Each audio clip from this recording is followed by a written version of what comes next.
Android Authority, what is going on? My name is Kevin, aka The Tech Ninja, and today I'm doing a comparison between the Nexus 7 2012 and the Nexus 7 2013 edition. Let's get going. In the summer of 2012, ASUS and Google teamed up to release the Nexus 7, a 7-inch pure Android tablet starting at $200. And it was to redefine how much quality manufacturers will be able to pack into an economical, pure Google device. The original Nexus 7 proved to be very popular with tablet users, and it gained so much worldwide press attention that non-Android users became curious. Google had a new ambassador on their hands, one that would introduce millions to the Android ecosystem. In a somewhat expected upgrade a year later, Google has released the Nexus 7 2013 edition. Featuring substantial upgrades, the new Nexus 7 2013 packs a substantially better display, much better performance, and it's slimmer than the original too. And with retailers gearing up for the holiday season, many among us want to know, what are the primary differences between the two? How do they stack up against one another? Let's get on in and find out. At the time of its original release, the 2012 Nexus 7 was considered one of the best tablets on the market, sitting in at a svelte 0.41 inches and barely moving the scales at 12 ounces. It redefined what tablet computing could be for people. Looking at the Nexus 7 2013 edition's design, Google and ASUS have worked to make it both slimmer and lighter, which is quite an achievement. The ASUS was able to cut the thickness down by nearly a whole tenth of an inch, coming in at a thin 0.34 inches. The new Nexus 7 feels amazing in the hand and is noticeably lighter than the older Nexus 7. How much lighter, you might ask? ASUS and Google didn't let us down in that department either. It comes in at 10.55 ounces, down from 340 grams to a delicate 290 grams. This makes it one of the lightest tablets going, and it's a delight to hold, and it doesn't burden the users like some other heavier tablets do. iPad. The 2012 Nexus uses a rubber backing that is easy to grip and yet is also very pleasing to the eye. The Nexus logo towards the middle back of the device blends into the design of the backing, and so does the ASUS logo near the bottom. And the speaker grille is located just below that. The bezels are a dull chrome color with the power button and volume rocker on the side of the device. For the older Nexus 7, the only camera on the device is located on the front, and it's for video chats and hangouts, and of course, selfies. And the USB port is located at the bottom of the device. The 2013 Nexus device changes the design material completely. This time, a soft rubber coating encases the whole tablet. The speaker grills are sleek and they blend in to the design of the device. They are located towards the bottom and also towards the top of the device. That's right, true stereo sound. In terms of button placement, the power button and volume rockers are in the same locations. The 2012 Nexus 7 features a 1280 by 800 7-inch IPS display. It offers great color reproduction and is capable of a modest 216 pixels per inch. The 2013 Nexus 7 has received a significant bump in the display department with its new, gorgeous 1920 by 1200 7-inch IPS display, packing a whopping 323 pixels per inch. The new Nexus 7 features the sharpest, densest display of any tablet in the world.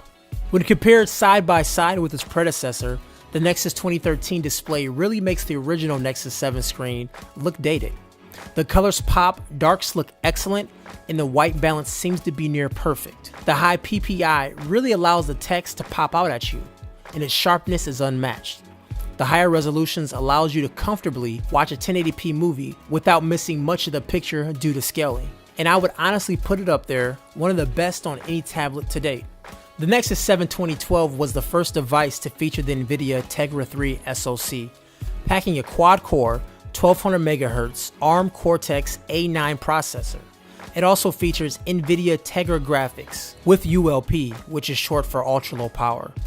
GeForce 12-core GPU clocked at 416 Hz, and you'll be able to find it in 8GB and 16GB flavors. The Nexus 7 2013 edition has received a change of processors and GPU, using the Qualcomm this time around. It's officially said that the Nexus 7 2013 uses a Snapdragon S4 Pro, but in reality, it's like a lower spec Snapdragon 600 The SoC itself is a quad-core running up to 1500 MHz. It also features the powerful Adreno 320 processor for graphics. When compared with the original Nexus 7 2012, it packs double the RAM at 2GB, and onboard storage options include 16GB and 32GB. The sole camera on the 2012 edition was a bit of a disappointment, coming in at a paltry 1.2 megapixels. Google really wanted this to be a video chat only camera and opted not to include a camera app out of the box. Google heard the complaints of many users and decided to put in two cameras on its successor, the Nexus 7 2013 edition. The front-facing camera appears to be similar on paper as the 1.2 megapixel camera, but the back camera is a 5 megapixel autofocus enabled camera. Although it may not take stunning shots, it's still a suitable replacement if you don't have any other cameras on hand. Also, for those of you that want a fast mobile data experience, the Nexus 2012 has the options for Wi-Fi and 3G, while the Nexus 7 2013 edition has Wi-Fi or LTE connectivity. Both devices are up to date with the latest Android OS. The newer Nexus, which has the faster and newer Snapdragon processor, tends to load applications just a tad bit faster, and the overall performance is just smoother, and that's to be expected. The 2GB of RAM really kick into play when applications are installing or an update is occurring in the background. And the Nexus 2012 really suffers from that lag when it's occurring. When running a series of benchmarks on the Nexus 7, it shows significant gains in each test. Although benchmarks are not the end-all be-all, it's still good to see how much faster it really is. When using both devices in day-to-day activity, the Nexus 2013 was faster in virtually all ways. And once again, the speed differences are not in which will you feel your Nexus 2012 is unusable, but if you compare them side by side, it's very noticeable. Rebooting the device, you will notice a 5 to 8 second difference, and also when loading a high-end game like Grand Theft Auto, the load times are almost cut in half, and also the game runs in a smooth fashion. It's not just one spec of the Nexus 7 2013 that's causing the speed differences, it's more of a sum of its total parts. Overall, if you own the 2012 Nexus 7, getting the 2013 will be a significant upgrade. The main question is, are you happy with your current performance? If so, then waiting until 2014 or even later may work best for you. It seems that Google has the business model to release a refresh every year, so waiting every other year would be a method that many will follow, and it may be the best idea. And if you like what you see here, go ahead and push on the like button right below, and if you're not subscribed for some odd reason, go ahead and subscribe to our channel directly. And once again, my name is Kevin, aka The Tech Ninja. You can find me on YouTube and on Google+, and we are Android Authority, your source for all things Android. Peace.